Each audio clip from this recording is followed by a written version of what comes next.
What's up, fight fans? Welcome to the Barbwire Fightcast. I'm your host, Trent Kiri. I am a crazy fight fan. I'm also a professional MC, commentator, and interviewer. Here on the Barbwire Fightcast, we discuss all things boxing, in and out the ring, all around the world. Check out our latest episode and follow us on all of our socials at Barbwire Fight Club. For this episode, James and I got to catch up and discuss some big news in the boxing world. A potential super fight underway, a cancelled bout that unfortunately could have been avoided, and a big attraction making his way around the world. So, let's check it out. Welcome to episode number 2 of the Barbwire Fightcast. I'm here with my co-host, James Batman Langton. James, how's it going, man? Good, thanks, Trent. Good. Let's talk a little bit about what's been happening in the boxing world. We'll start off with the most recent news. Jai Opetaia retaining his IBF Cruiserweight title against David Nyika.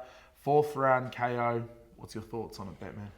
Well, we didn't expect Jai to be so dominant, did we? He, from round 1 to round 4, he just dominated that fight. Very surprised how David approached the fight. His game plan just didn't work.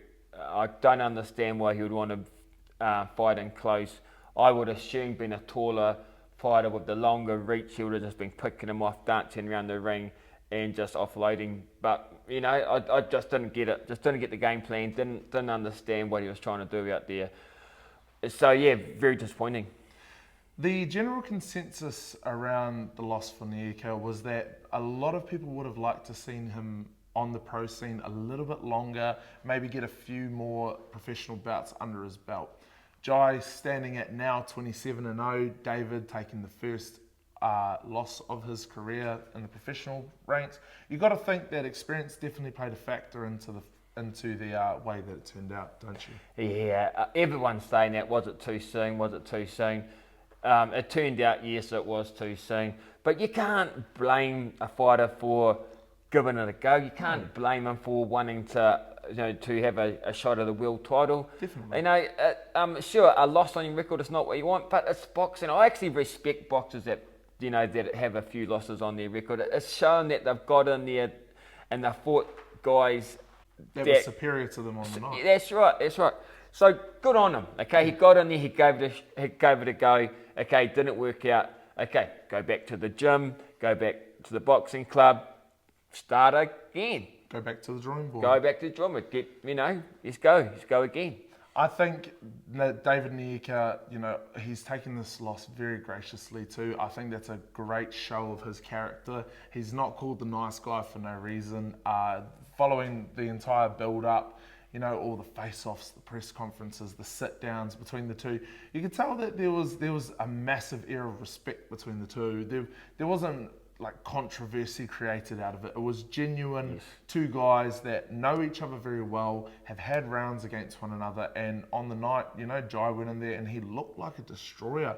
I was really blown away by the end sequence, and upon doing research for talking about it, I actually went back and watched his previous fight against Thompson, and wow, he's Jai Opetaia is the definition of if you see red. Like, you get hit and you see red. Yes. There's this moment where Thompson smacks him really clean with a 1-2 and Jai goes hunting for him straight away, and I was like, wow, okay.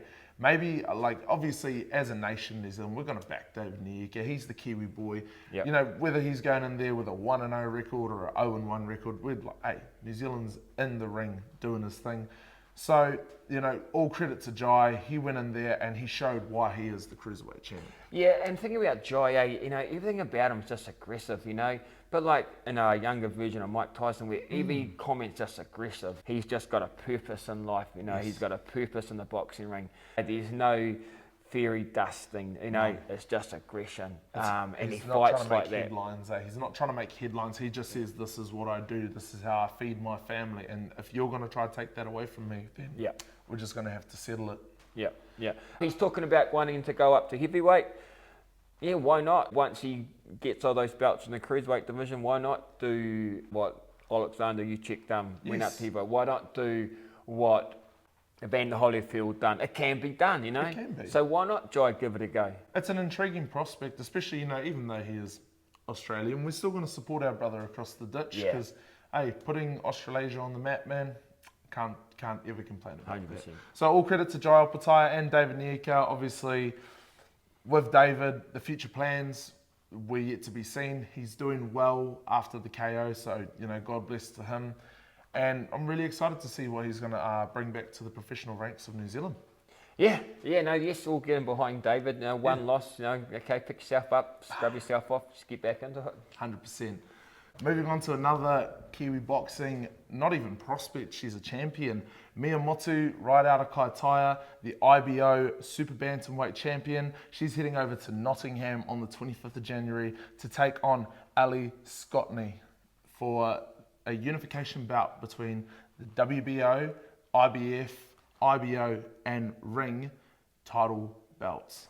This fight is going to be very interesting. Women's boxing has never been hotter than it has been as of late, man. And obviously, we're coming off the heels of our New Zealand Pro Box Women's Heavyweight Title Challenge, which shows just how exciting women's boxing can be. Maybe it's not going to be all KOs and raw power, but it's going to be technique, it's going to be consistency, it's going to be walking forward through shots.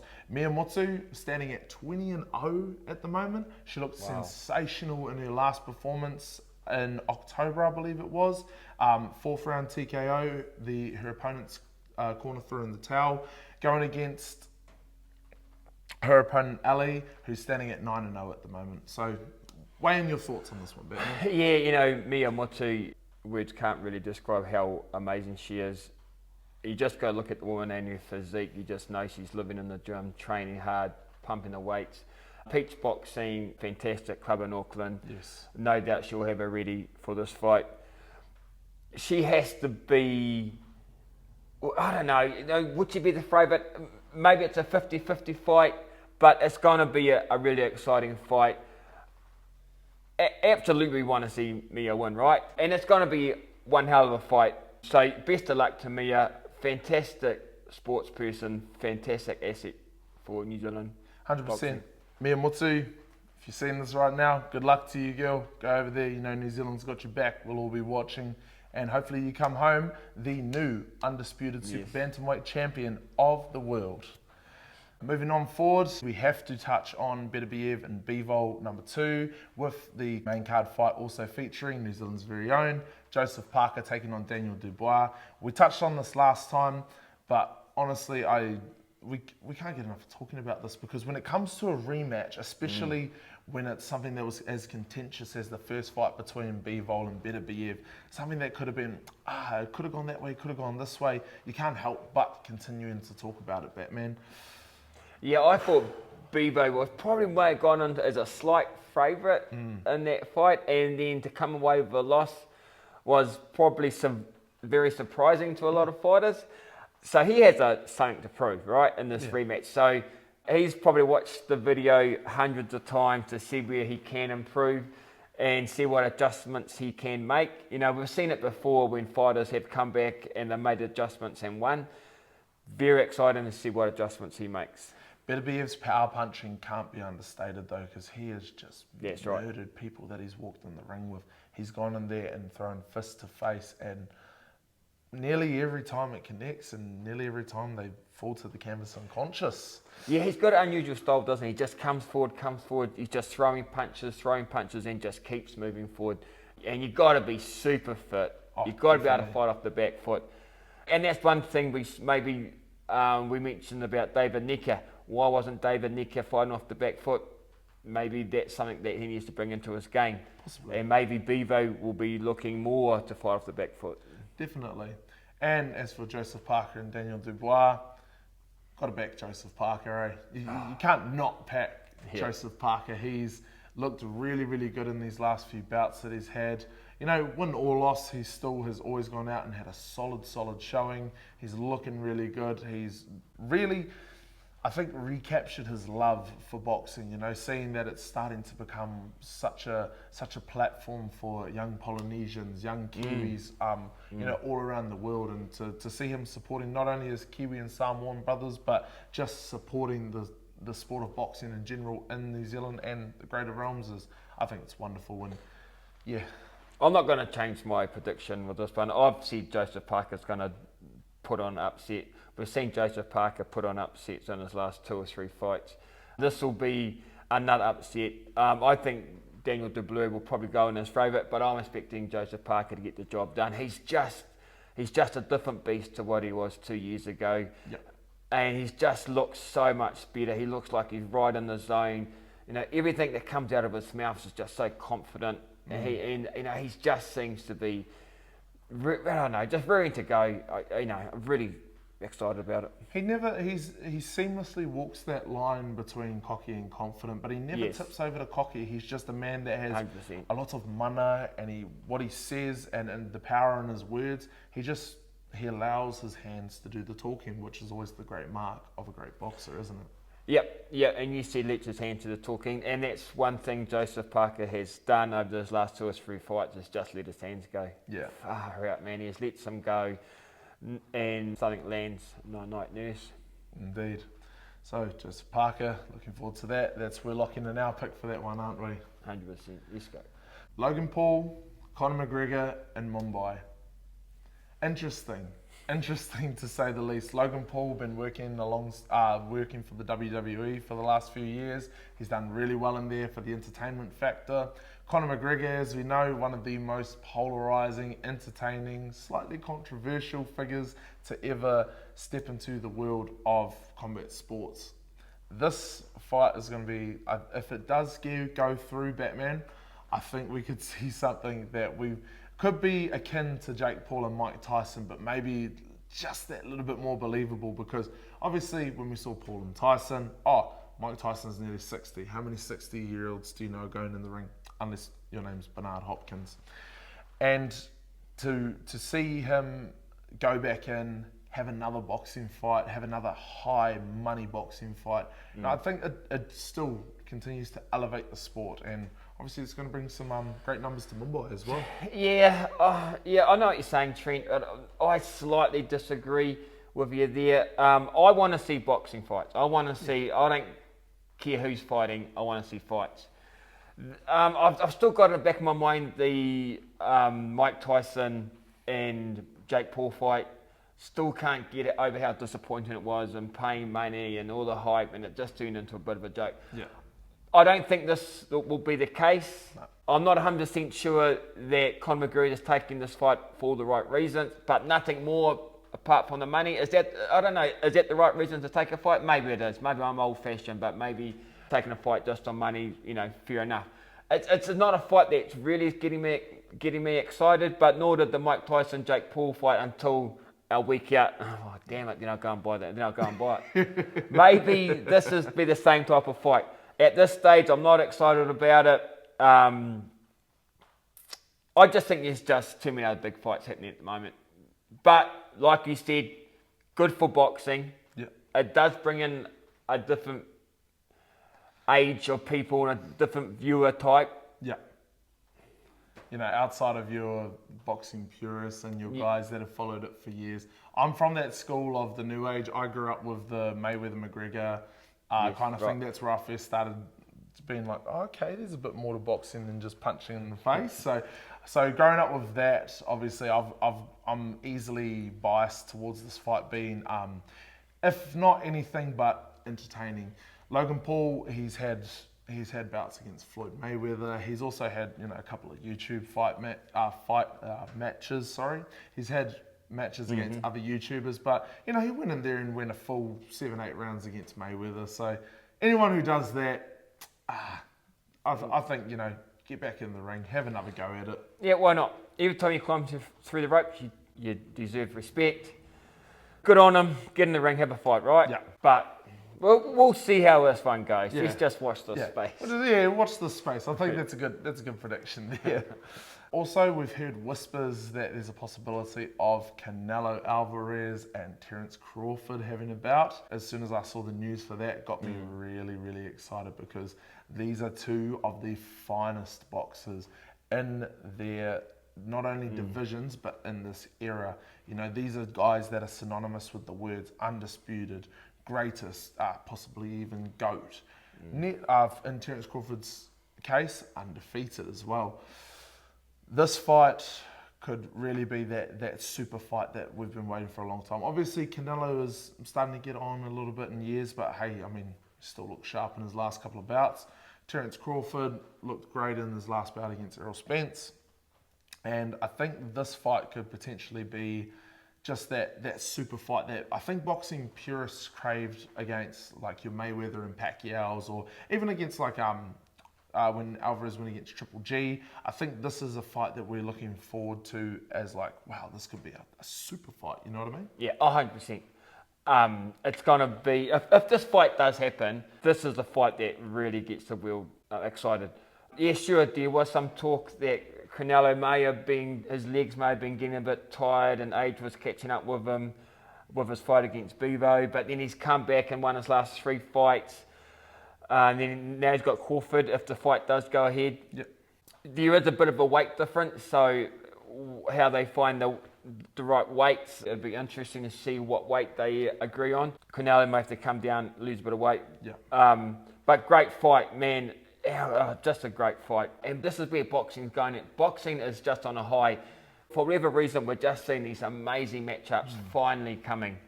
Maybe that's the pressure from the UFC skyrocketing. Maybe it's the Saudi Arabia's getting involved with the big money. But whatever's happening in boxing, you know, the world's taking notice. Boxing sort of laid in obscurity for a little bit, it was outside of the odd pay-per-view, you know, super fight. There wasn't a lot of hype around boxing. So to see it in these last few years make a massive resurgence and start to gain its traction, sort of go back to its roots about you have spectacle, you have entertainment, you have athleticism, and you have execution on the night. And I think so far we've seen a lot of that. We've seen things that have just kept the people talking. So to continue that trend, you know, of having two GOATs go against one another, I think would be awesome. Yeah. Painfully, I do need to retract a former statement I said in our first episode that Tank Davis would be retiring. I need to take that one back. He is scheduled for the 1st of March to have a bout against Lamont Roach. So, Gervonta Davis, my apologies to you, good sir. I wish you nothing but the best of luck. Maintain that 0 on your record and go out there and get the win, my man. Finally, something that's been a little bit more controversial in the boxing world. Tommy Fury, brother of Tyson Fury, and former UFC welterweight contender Darren Till have had their boxing match cancelled because Darren Till turned around to Tommy and said, if you start beating me, I'll just kick you in the head. What are your thoughts? Yeah, when I saw the interview, I just thought to myself, do these guys really want to fight each other? It was just a whole lot of smack talk. And then a couple of weeks later, Tommy Fury's pulling out because he's going to get scared, he's going to get smacked in the head by a foot. Okay, guys, good idea. Yeah. Cancel the fight. If you want to fight, you fight. Yes. And you work through all these ins and outs and miss whatever's going on behind closed doors. The chances of a fighter going in there and kicking someone in the head will never happen because there goes your license. You'll never be able to have a boxing fight ever again. Well, we did have that viral clip not long ago of old mate getting in there and having a boxing fight, and he, his opponent backed up and he just sort of let that left high kick go. So it has happened previously, and obviously that guy will probably never fight again. Yeah. And we've also seen Darren Till lose his cool as well, because in his last boxing match, I believe, after the fight, he squared up his opponent for must have been round 13. He sort of wanted to get some elbows there going and a bit of jiu-jitsu. So, I mean, fair play to Tommy Fury. Obviously, if there's the threat of genuine violence there, that it's going to go past and beyond the sport to actual a waters that are unknown for Tommy. I think good on him. He needs to maintain his not only his image but also his health.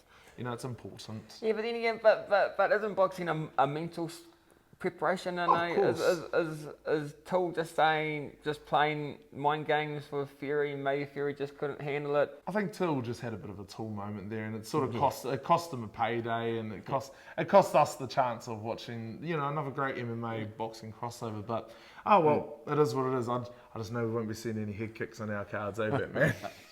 We're boxing only. We are boxing. Purist boxers. Strictly fists, no feet. Well, it's been lovely to have another episode of this with you, Batman. Thank you very much once again for hosting us in the beautiful Opunake Gym. We're out here again. And until the next time, Till the next time. Thanks for tuning in. Keep your eyes peeled for more information. And until next time, Barbwire Fightcast. Peace.